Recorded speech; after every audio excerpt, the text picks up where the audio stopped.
Okay, so I've just finished giving and receiving feedback with Michael, and my first reaction, which I'm very surprised about, to be honest, is I couldn't give the feedback I wanted to give him about the video once I had to look him in the face and say it.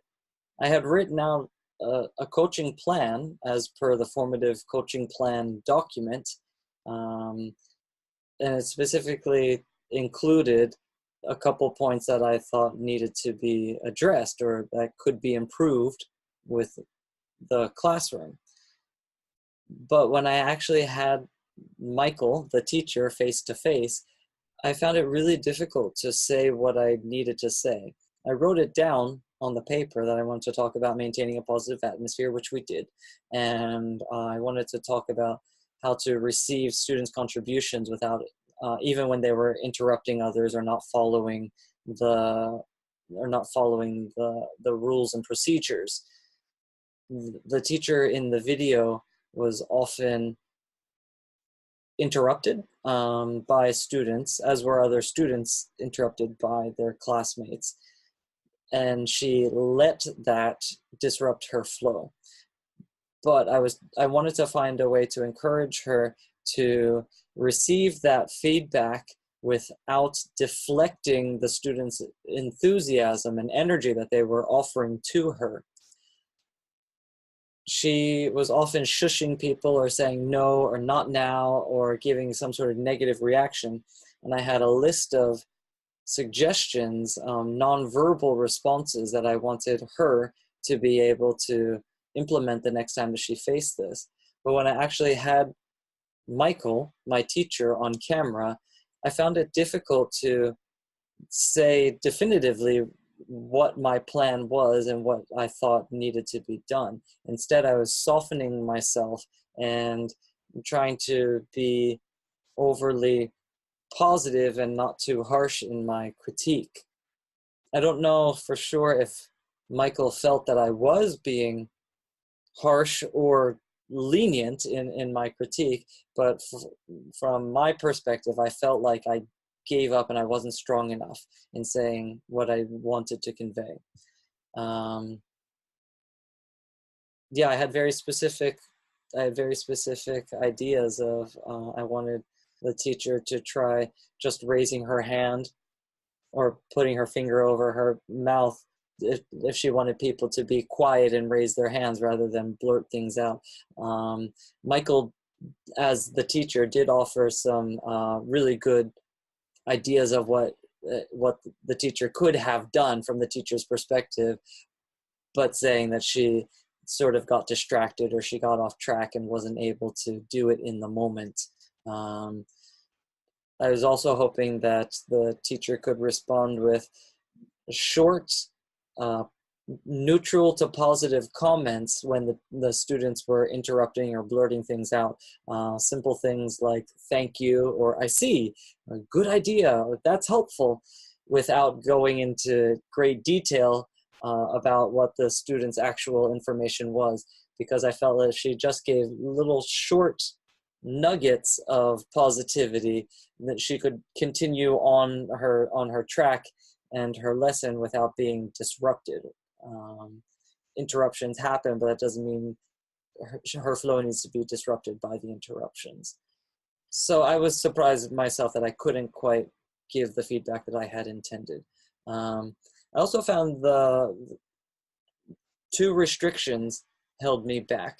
One was the time restriction, being able to do it all in just a few minutes in order to make our video short enough or within the acceptable limit. I felt like it wasn't enough time for us to properly talk about what was in that lesson.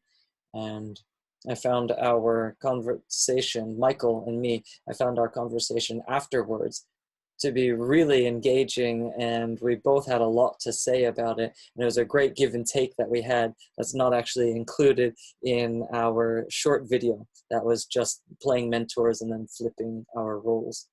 The second restriction that I found a little bit difficult was that in the formative coaching plan, we're only supposed to focus on 2 to 3 aspects for improvement. There were a lot of things I wanted to talk about in the lesson, positive and negative things for improvement, but I felt restricted by just trying to keep it down to 2 or 3. I kind of wish that we had a little more time and a little more flexibility to talk about the entire lesson comprehensively. But in thinking about it from another perspective, I can understand why we should be limited to just 2 or 3 ways to improve, because if we talked about every single thing that I saw in the lesson, it would probably be too much or too overwhelming for anybody to address all of those things. I've had this problem in the past when I'm offering advice, feedback, critique to my own teachers at work, that if I put in too much information, even too many positive points, it does muddle the core or key information that needs to be addressed. I guess if we talk about too many things, it's hard for anybody to focus on what can actually be improved in the coming week or coming 2 weeks or coming 3 weeks as per the plan on the formative coaching plan. From the other perspective, when we flipped roles and Michael was giving me critique, he generally had a positive outlook of the lesson, which I also had a positive outlook of that teacher's lesson. The critique that I was expecting from him is not what I was thinking to give as a mentor for that teacher. His main critique was that there should have been more activities or games included within the lesson, that it was too static, that we were sitting down too much. And I think that that's true. My critique that I was going to talk to the teacher about was more about his, I think, nervousness about being seen by the video in this case, but knowing that there's somebody on the other side of the video. He was pacing a lot, and I was expecting that Michael was going to talk to me about my constant movement and constant pacing forward and back and forward and back, and also blocking the screen for the students to be able to see what was there. I need to be more aware of body language and sight lines, but his critique or his information was totally different than what I saw. I didn't think myself, if I was playing the mentor, I didn't think that I should talk about including a game, but to Michael that was really important. And I think he's right. I think there could have been some other activity in there beyond just reading out the blurbs that were on the backs of the books. That teacher was quite lucky that the students were very well behaved and they seemed engaged. They definitely were engaged. So I thought overall we had a really good conversation, especially our conversation outside of the video time.